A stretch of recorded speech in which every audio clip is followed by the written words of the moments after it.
तो last video में हमने डिस्कस किया था सिलेबस और we have started with the very first chapter. इसमें हमने सीखा था कि what is intelligence. We have different types of intelligence, 9 type की इंटेलिजेंस है हमारी। उसको हमने डिस्कस किया था। उसके बाद डिसीजन मेकिंग का डिस्कस किया था। देन हमने डिस्कस किया था व्हाट इज़ एआई और मशीन इंटेलिजेंस कैसे बनती हैं, फिर एप्लीकेशंस ऑफ एआई, ये सब हमने डिस्कस किया था। व्हाट इज़ नॉट एआई ये डिस्कस किया था हमने लास्ट वीडियो में। तो लास्ट वीडियो आप देख सकते हो, ठीक है। उसका लिंक मैं डिस्क्रिप्शन में बाद में दे दूँगी। अभी हम चलते हैं नेक्स्ट उस पर।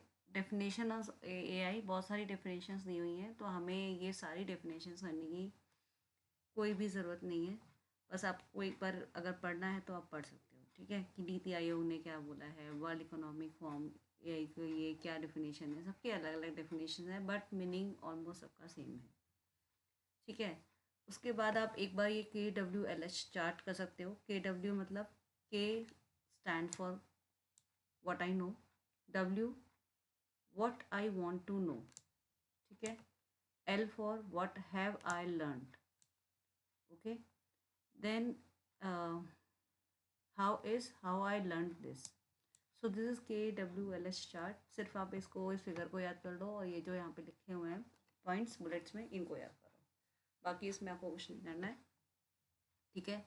What do you mean by AI हम कर चुके हैं। How do you know, what do you want to know about AI, ये सब आपको करने की ज़रूरत नहीं है। उसके बाद नेक्स्ट हम अब आ जाते हैं AI ML and DL। AI मतलब आर्टिफिशियल इंटेलिजेंस, ML मतलब मशीन लर्निंग, DL मतलब डीप लर्निंग। तो ये तीनों चीज़ें एक दूसरे से रिलेटेड हैं। ये डायग्राम बहुत इंपॉर्टेंट है क्योंकि इसमें से जब MCQ आता है या ऐसे आता है कि machine learning, what ever is machine learning is also deep learning. तो ये स्टेटमेंट करेक्ट है? हाँ सही है, क्योंकि मशीन लर्न, जो भी मशीन लर्निंग है, sorry, what ever is deep learning is machine learning, ये सही है। But what ever is machine learning that is deep learning, that is wrong. क्यों? क्योंकि मशीन लर्निंग के अंदर जो आ रहा है, मशीन लर्निंग के अंदर ज़्यादा चीज़ें आ रही हैं। दैट इज़ ऑल्सो, गिव मी,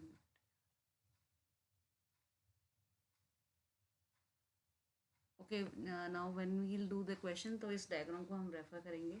अभी मुझे भी थोड़ा सा कन्फ्यूजन हो रहा है, so sorry for that, but I clear you that, I am making sure of this.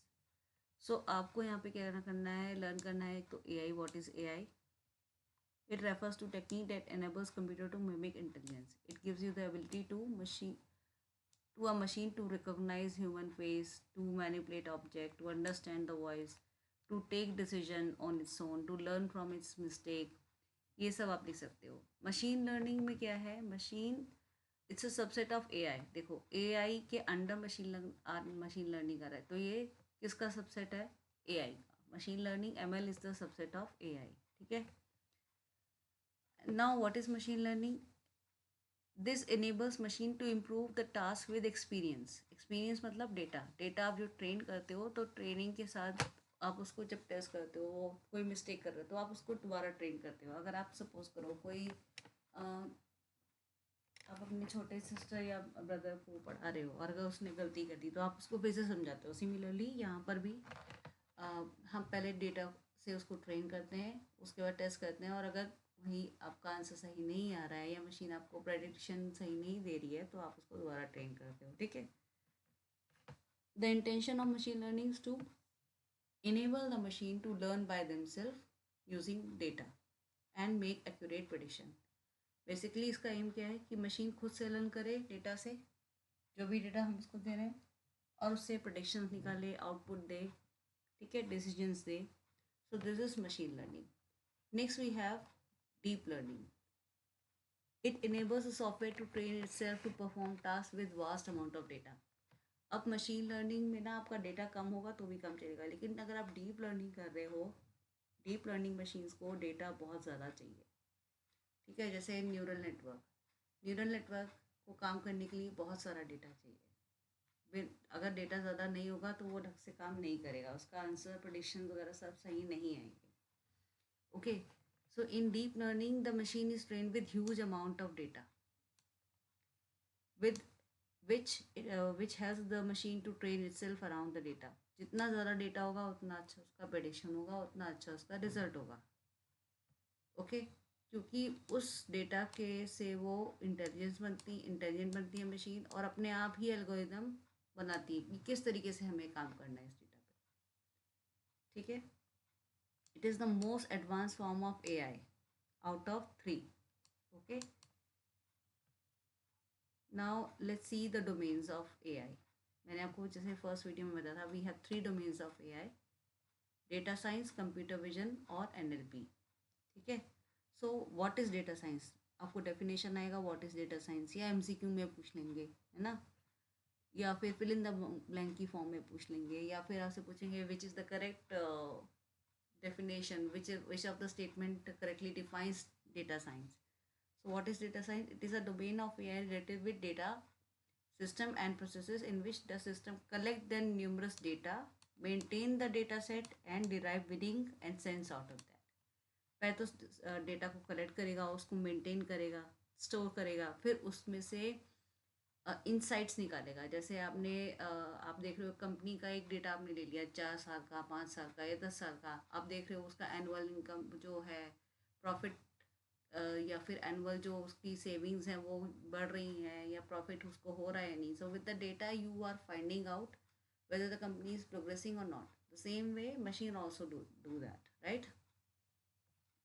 अब example of data science: price comparison website. These websites are being driven by lots of data. If you have used this website, you would know the convenience of comparing the price of product from multiple vendors at the same time. जैसे आप कौन कौन सी site है जहाँ पे आप price को compare कर सकते हो. जैसे आप कोई प्रोडक्ट खरीद रहे हो तो उसका प्राइस अलग अलग कंपनीज में अलग अलग होता है, इसलिए प्राइस कंपैरिजन वेबसाइट होती हैं. तो कुछ वेबसाइट्स हैं जैसे प्राइस ग्रैबर, प्राइस रनर, जंगली, शॉपजिला, डील टाइम. तो यहाँ पे आप एक पर्टिकुलर प्रोडक्ट या सर्विस या फिर अपैरल्स, टेक्नोलॉजी, इन सब से ये जितनी भी रिलेटेड चीज़ें हैं इन सब का प्राइस कंपेयर कर सकते हो, और जो आपको ठीक लगता है वो आप उस पर्टिकुलर वेबसाइट पे जाके या उस पर्टिकुलर कंपनी की प्रोडक्ट्स या सर्विस को अवेल कर सकते हो. तो यहाँ पे क्या है, डेटा प्रोवाइड किया गया है, सब अपनी कंपनीज अपना अपना प्राइस लगा रही हैं. कुछ ना कुछ वो लिखती होंगी, प्रोडक्ट का नाम लिखती होंगी, तो वो क्या है, और जैसे ही आपने उस प्रोडक्ट का नाम लिखा तो आपको कंपैरिजन वेबसाइट्स उस रिलेटेड प्रोडक्ट से, जितनी भी कंपनीज या आपको वो प्रोडक्ट प्रोवाइड कराती हैं, पॉलिसीज़ प्रोवाइड, जैसे पॉलिसी बाजार, उसमें क्या है, पॉलिसीज़ को कंपेयर कर रहे हैं ना कि आपने अब हेल्थ इंश्योरेंस डाला या कार इंश्योरेंस डाला, ये जो भी आपने डाला उसके बेसिस पे आपको अलग अलग स्कीम्स, अलग अलग कंपनी क्या प्रोवाइड कर रही है वो आपको दिखाता है. अब आप कंपेयर करके क्या कर सकते हो, बेस्ट पॉलिसी अपने लिए चूज़ कर सकते हो, राइट. तो क्या हुआ, आपका डेटा यहाँ पे यूज़ हुआ, डेटा साइंस यूज़ हुआ. कंप्यूटर विजन, इसका सबसे बेस्ट एग्जाम्पल है आपका फ़ोन. आप फ़ोन को जब अनलॉक करते हो, जब सपोज करो आपने फेस अनलॉक लगा रखा है, तो आपका फेस के थ्रू ही वो फ़ोन अनलॉक हो रहा है. तो उसमें क्या आपकी इमेज यूज़ हो रही है, फेस का इमेज यूज़ हो रही है. तो जो कंप्यूटर विजन है that works with images and videos. ठीक है. So it has the capability of the machine to get and analyse visual information, जो आप देख सकते हो. ठीक है, जो एक कैमरा कैप देख सकता है.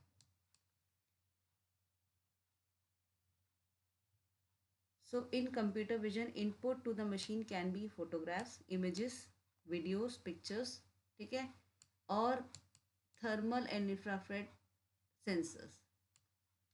जैसे कि कोरोना टाइम पे ये इंफ्रारेड एंड थर्मल सेंसर्स लगे थे एयरपोर्ट्स पे, उससे दिखाई दे जाता था कि अगर कोई किसी को फीवर है तो उसका कलर डिफरेंट होता था. तो वो क्या है, देख ही रहे हो ना आप, तो विजन है, इट मीन्स कंप्यूटर विजन का डोमेन हुआ. आई होप आपको समझ में आ रही है चीज़ जो मैं बता रही हूँ आपको.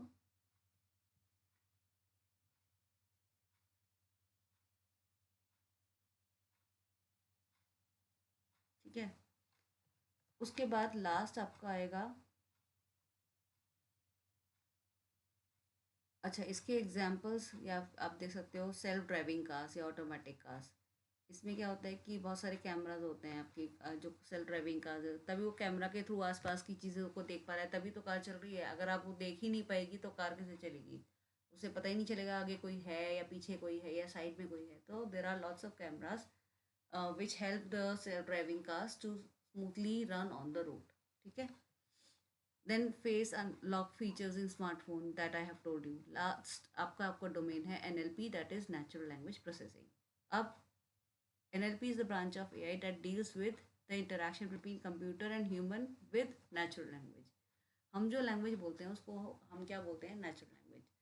पर ये कंप्यूटर को क्या है, समझनी होती है, प्रोसेस करनी होती है, इसलिए इसको क्या बोला गया है? NLP, natural language processing. It refers to the language that is spoken written by people. अब आप अपनी लैंग्वेज या तो बोल रहे हो या फिर आप लिख रहे हो, तो गूगल पे दोनों चीज़ें अवेलेबल हैं। या तो आप टेक्स्ट करके लिखते हो, फाइंड आउट करते हो गूगल पे, या आप वॉइस सर्च करते हो, तो आप बोल भी सकते हो, आप लिख भी सकते हो।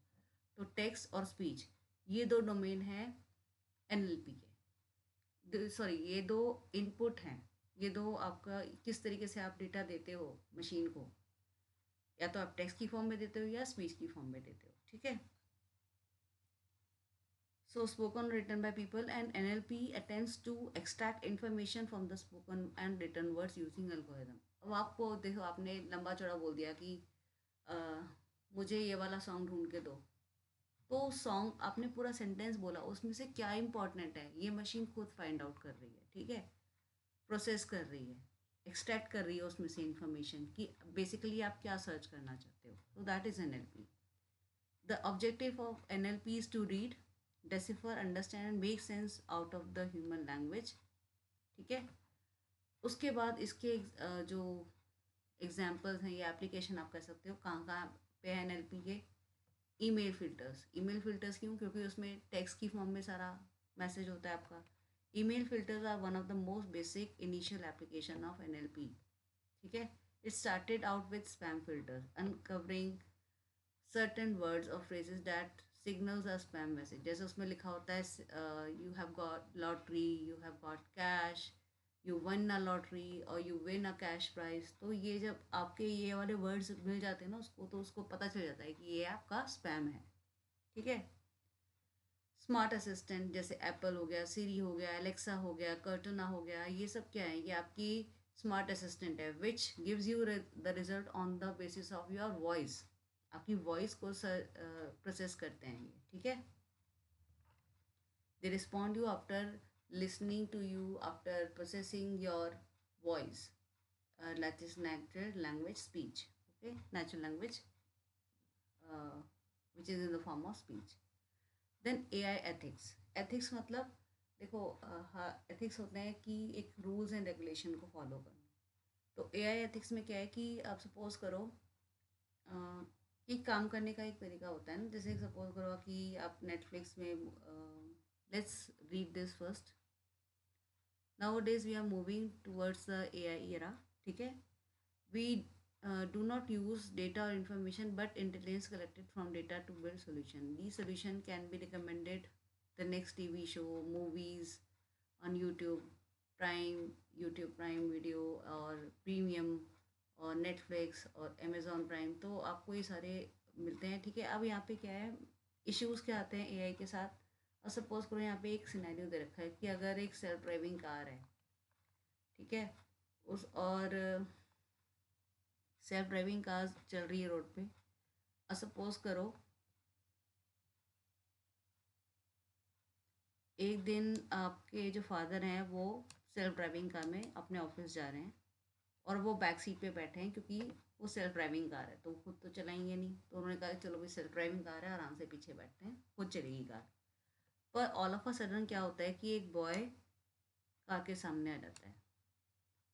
अब ये मतलब सिचुएशन ऐसी है कि कार के पास अब दो ही चॉइसेस हैं। क्या चॉइस है? या तो वो बॉय को हिट कर दे जो कार के सामने आया है, उससे क्या होगा, वो लड़का बहुत बुरी तरीके से इंजर्ड हो जाएगा। दूसरा डिसीजन वो कार क्या ले सकती है, एक शार्प टर्न लेगा ताकि वो लड़का बच जाए, और लेकिन जो कार है वो एक मेटल पॉल में स्ट्राइक कर जाएगी जिससे कार डैमेज हो जाएगी, और हो सकता है जो उसके अंदर आपके फादर बैठे हैं उनको भी चोट लग जाए। तो ये जो दो चॉइसेस हैं, इनमें से जो आपका सेल्फ ड्राइविंग कार है कौन सा डिसीजन लेगी, ये होते हैं आपके मोरल एथिक्स। अब ये तो जो प्रोग्रामर है, जो इस कार को बना रहा है, अगर ये सिचुएशन आती है, अगर उसने कहा है भैया तुम बच्चे को बचाओ, ठीक है, और अगर कार टूट रही है तो टूटने दो, थोड़ी बहुत चोट चोट लग रही है अगर ओनर को तो लगने दो, तो ये एथिक्स हैं आपके, ठीक है, गुड एथिक्स हैं। और अगर कोई प्रोग्रामर कह रहा है नहीं भाई आप जाके उस लड़के को हिट करो क्योंकि वो उसने सिग्नल नहीं देखा है, वॉट एवर द रीज़न, तो दिस इज़ एआई एथिक्स।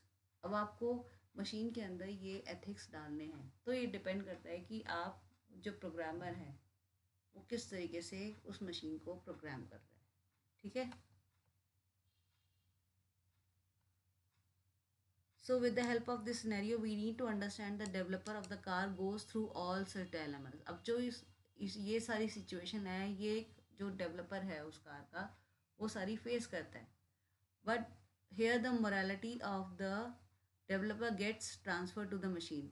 जो भी वो डिसाइड करेगा, जो भी उसका डिसीजन होगा भाई, चाहे वो उसने फर्स्ट डिसीजन लिया, फर्स्ट चॉइस थी कि बॉय को हिट कर दो, सेकंड चॉइस है कि बच्चे को बचा लो, कार डैमेज हो रही तो होने दो, ये तो डिपेंड करता है उसकी मोरालिटी पे, और जो भी वो डिसाइड करेगा वो उसके अंदर फीड हो जाएगा, वही वो कार करने वाली है, ठीक है। सो इफ़ यू अब आप एक्चुअली अभी ना ये सारी चीज़ें ट्रेनिंग मोड में है, क्योंकि ये सारे डायलॉग्स को एक बंदे के ऊपर नहीं छोड़ सकते कि जो एक बंदा डिसाइड करेगा। ये अभी सर्वे चलता रहता है कि अगर आप ऐसे हो गए, इस सिचुएशन में आप हो गए तो आप क्या करोगे, तो जो मेजॉरिटी होगी वही उस मशीन में फाइनली फीड किया जाएगा, ठीक है।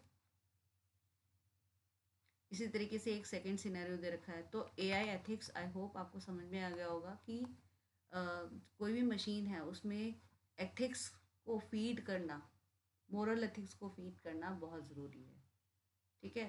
सिर्फ अपने बारे में नहीं आप सोचेंगे, you have to think about the other people as well, कि अपना फ़ायदा नहीं देखना है सिर्फ। नेक्स्ट है डेटा प्रिवेसी। अब जैसे मैंने बताया, जैसे आप कोई ऐप डाउनलोड करते हो तो आपका जो फ़ोन है वो आपसे एक्सेस मांगता है, आपकी लोकेशन मांगता है, आपके कॉन्टैक्ट्स को एक्सेस करने के लिए पूछता है, आपकी गैलरी को एक्सेस करने के लिए पूछता है। तो क्यों पूछता है? क्योंकि वो वहाँ से आपका डेटा कलेक्ट कर रहा है, ठीक है। कॉन्टैक्ट से उसे पता चल जाता है कि भाई ये लोग आपके कॉन्टैक्ट में हैं। तो जब आप सोशल मीडिया खोलते हो तो वही सारे कॉन्टैक्ट्स के सोशल मीडिया अकाउंट्स को सर्च करके आपको रिकमेंडेशन आते हैं, ठीक है। So the world of AI revolves around data. बिना डेटा के तो एआई पॉसिबल ही नहीं है, ठीक है। क्योंकि सारी मशीन किससे ट्रेन कर रहे हैं हम? डेटा से ट्रेन कर रहे हैं, ठीक है। और जब मशीन को ट्रेन करेंगे तभी वो इंटेलिजेंट बनेगी, तभी आपका एआई यूज़ होगा।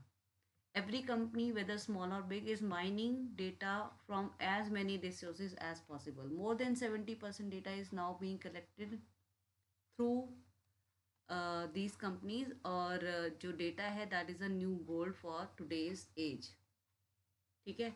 And most of the data is collected from your smartphones, so that's why you are not supposed to share your private information on social media accounts. It is recommended. One of the major source of data for these companies is the device which all of us have in our hand, that is smartphone, ठीक है। Smartphone now days become the integral part of our life, उसके बिना तो कोई जी ही नहीं सकता, ठीक है। आप लोग तो बिल्कुल ऐसे हो जाओगे कि भाई स्मार्टफोन छीन लिया, अब तो बोर्ड आ गए हैं, अब आपको खुद ही रख देना चाहिए साइड पे, मम्मी पापा क्यों छीने आपसे, ठीक है।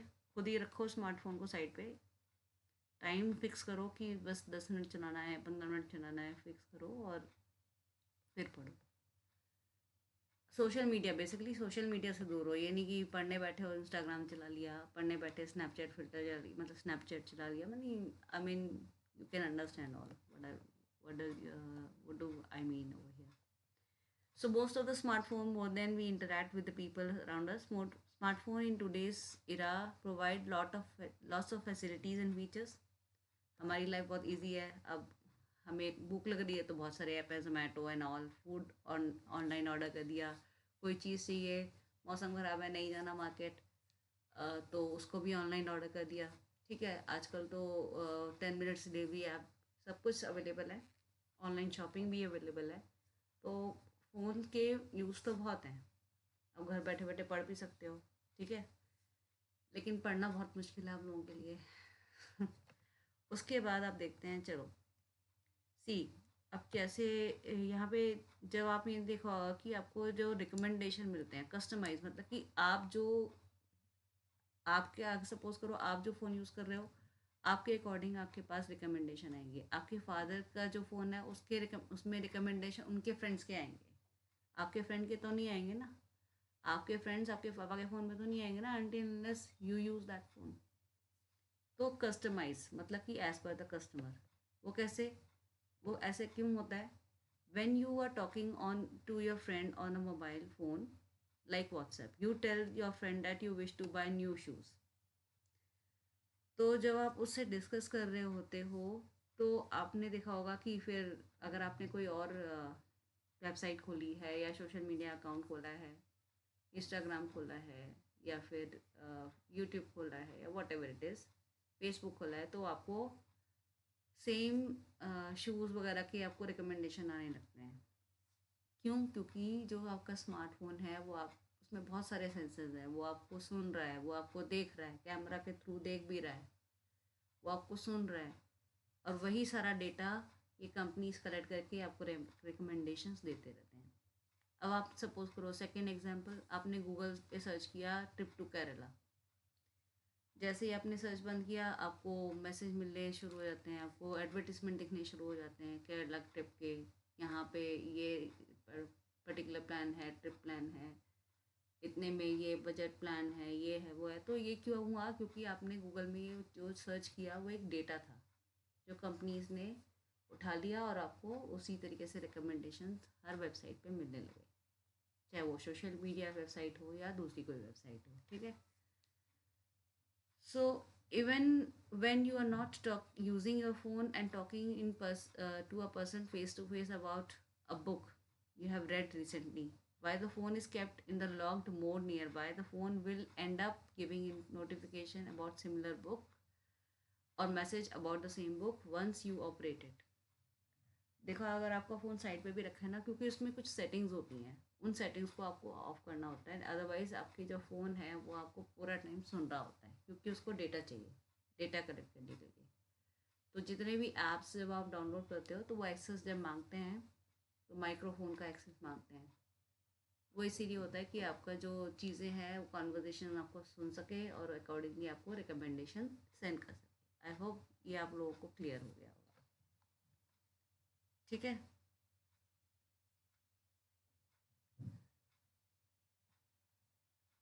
तो सपोज़ अगर आपको डेटा नहीं देना है, अपने डेटा को प्राइवेट रखना है, अपनी डेटा प्रिवेसी को मेंटेन करना है, तो उसके लिए आपको उन ऐप्स को अवॉइड करना पड़ेगा जो एक्सेस मान रहे हैं, और उन्हीं के जैसे कुछ ऐप्स को दूसरे ऐप्स भी आते हैं जो एक्सेस नहीं मानते हैं, वो आप यूज़ कर सकते हो। जैसे टेलीग्राम यूज़ कर सकते हो व्हाट्सएप की जगह। ऐसे ही बहुत सारे ऐप्स हैं, वो आपको सर्च करना पड़ेगा। ठीक है, अब एआई बायस, बायस क्या होता है कि बायस होना किसी की तरफ, जैसे गर्ल्स की तरफ बायस होते हैं पेरेंट्स, बॉयज़ की तरफ नहीं होते, या वॉट एवर इट इज़, किसी तरीके की भी आप सोच सकते हो। तो सिमिलरली एआई भी बायस होता है, लेकिन वो बायस खुद नहीं होता है, उसके अंदर ये या तो डेटा की वजह से वो बायस हो जाता है या जो प्रोग्रामर है उसकी वजह से वो बायस हो जाता है।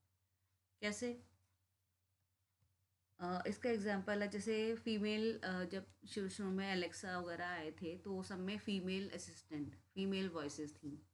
क्यों? क्योंकि ये सोचा क्योंकि जो कंपनीज हैं वो ये सोचती हैं कि जो मेल वॉइस है that is not that good, है ना, फीमेल वॉइस आर प्रेफर्ड। सो उनके अंदर क्या फीड किया गया? पहले फीमेल वॉइस। अब आपके पास चॉइस है कि आप मेल वॉइस चाहते हो, फीमेल वॉइस चाहते हो, बट ओरिजिनली जब ये बना था, ये सारे वॉइस असिस्टेंट थे तो उनकी सबकी क्या थी? फीमेल वॉइस थी। तो ये क्या एक तरीके का बायस है, this is called AI bias, right. But ये चॉइस किसकी है, उसमें फीमेल वॉइस जाए या मेल वॉइस जाए, ये किसकी चॉइस थी ओरिजिनली? एक ह्यूमन की चॉइस थी, डेवलपर की ही चॉइस थी, ठीक है। तो ये जो बायस्ड है, बायसनेस है, ये भी हम ह्यूमंस की तरफ से जाएगा या फिर जो उसमें डेटा है उसकी तरफ से जाएगा। दो तरीके हैं बायस होने के, या तो डेटा या फिर डेवलपर।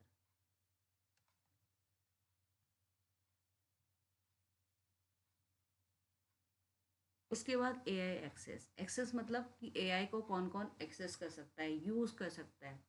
अब देखो, एआई का एक्सेस करने का मतलब क्या है? स्मार्टफोन। स्मार्टफोन अब ज़्यादातर लोगों के पास स्मार्टफोन है, पर क्या पहले सबके पास स्मार्टफोन थे? नहीं थे। अब लेकिन फिर भी गांव में अभी कोई आपको लगेगा कि कुछ कुछ रूरल एरियाज या कंट्रीज ऐसी हैं जिनके पास still they don't have smartphone, they don't have. So it means ये जो टेक्नोलॉजी है थोड़ा सा एक्सपेंसिव है। अगर वो एक्सपेंसिव है तो हर कोई तो अफोर्ड नहीं कर सकता, ठीक है। तो ये it should be, that's why there are certain group of people who are not able to afford this technology. उसके अलावा आप लिख सकते हो कि एआई एक्सेस में जो एक्सेसिबिलिटी होती है, जैसे कि अगर सपोज को ये जो टेक्नोलॉजी है it should be including all the type of people, whether they are dumb, deaf and dumb. अगर गूंगे बहरे हैं तो उनको उनके लिए भी कुछ कुछ होना चाहिए। अगर वो देख नहीं सकते तो जैसे कि अब असिस्टेंट वाला फीचर कैसे क्यों ऐड हुआ? क्योंकि अगर वो देख नहीं सकते तो टाइप नहीं कर सकते, बट वो अपनी वॉइस के थ्रू बोल तो सकते हैं ना। तो ये एक एसेसिबिलिटी फीचर है जो एआई उसमें स्मार्टफोन्स में ऐड किया गया है। इसी तरीके से हमें और भी चीज़ें हैं जो ऐड करनी है जिससे एआई हर कोई एक्सेस कर सके, ठीक है। ये देखो, अब आप थोड़ा सा पढ़ो। AI is a budding technology. Not everyone has the opportunity to access it. The people who can afford AI-enabled devices can use it, but the others who cannot are left behind. So there is a gap between the two classes of people, है ना। अब जैसे America में सबके smart home है, America also has smart cities, but in India we don't have smart homes. Smart home का मतलब क्या है? जैसे कि खुद से ही जो है टेम्परेचर मेंटेन होता है। बाहर से जैसे आप ऑफिस से ही अपने घर में टीवी, फ्रिज या फिर गीज़र्स वगैरह को ऑपरेट कर सकते हो, तो ये स्मार्टफोन होते हैं। बट ये अभी हमारे पास इंडिया में नहीं है, तो गैप है ना हमारे और यूएस में और इंडिया में। That is also kind of example that you can give. Then the last one is AI creates unemployment. This news तो you people must have read in the newspaper कि AI की वजह से बहुत सारे लोगों की जॉब चली गई, क्योंकि अब तो चैट जीपीटी आ गया, आपका कंटेंट राइटर वाला चैप्टर भी ख़त्म, जिनकी जॉब ख़त्म हो गई है। AI जनरेशन इमेज, बहुत इमेज वो तो सेकेंड्स में बना लेता है, जो घंटों घंटों लग जाते हैं क्रिएटर्स को बनाने में। तो यहाँ पे क्या है, just because of AI there is unemployment. और इसका ये मतलब नहीं है कि आप लोगों की जॉब फ्यूचर में नहीं रहेगी। उसके लिए क्या करना है, आपको एआई को सीखना है। जैसे प्रॉम्प्ट देने के लिए, जब तक आप अच्छे से प्रॉम्प्ट नहीं दोगे कि आपको चाहिए क्या, एआई आपको ढंग से इमेज थोड़ी जनरेट करके देगा। जैसे आपका मिड जर्नी है, ये जो भी है, जो भी प्लेटफॉर्म आप यूज़ कर रहे हो, वहाँ जब तक आप ढंग से प्रॉम्प्ट नहीं दोगे, जब तक लिखोगे नहीं कि मुझे क्या चाहिए, तब तक आपकी अच्छी इमेज जनरेट नहीं होती है। तो एटलीस्ट वो तो आपको सीखना पड़ेगा, ठीक है। बेसिक एआई स्किल्स आपको सीखने पड़ेंगे, जिससे आप सीख सको कि एआई को यूज़ कैसे करना है, डेटा साइंस आपको यूज़ कैसे करना है। तो ये सब जॉब्स हैं जो रिप्लेस कर, मतलब जो पुरानी जॉब्स हैं उनको आप उस इन जॉब से रिप्लेस कर सकते हो, कि डेटा साइंस कैसे यूज़ करना है, प्रॉम्प्ट्स कैसे देने हैं। बहुत सारी जॉब्स हैं, जो न्यू जॉब्स हैं जो जनरेट हुई हैं, ठीक है।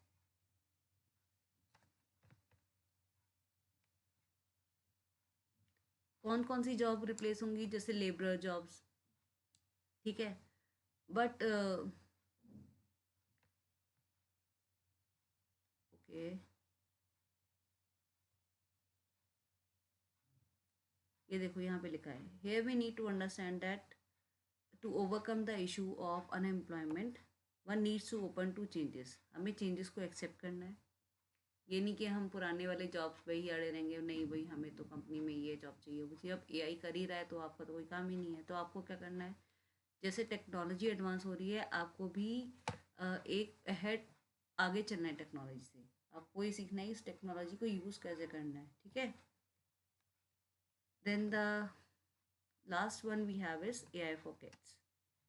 As you can see that kids nowadays are smart enough to understand technology from a very early age. तो वो टेक्नो से भी तो हैं, आजकल के बच्चे टेक्नो से भी तो हैं, बट उनकी थिंकिंग स्किल्स जो हैं वो ज़ीरो हो गई हैं। They can copy down the homework. देखो जैसे ये दिया है, ये एक थर्ड क्लास का बच्चा है, उसको होमवर्क ख़त्म करना है, उसने गूगल पे सर्च किया और सारा होमवर्क कर दिया, पर क्या उसको ये पता है कि ये क्वेश्चन किस तरीके से हो रहा है? उसने सिर्फ कॉपी किया, सो उसके लॉजिक क्लियर नहीं हुए, उसको बेसिक ही क्लियर नहीं हुआ, ठीक है। सो this is what you can write in this. तो अच्छी बात क्या है कि उसने अपना टेक्नोलॉजी से काम तो पूरा कर लिया, but the negative point is that without really learning anything, he's just using his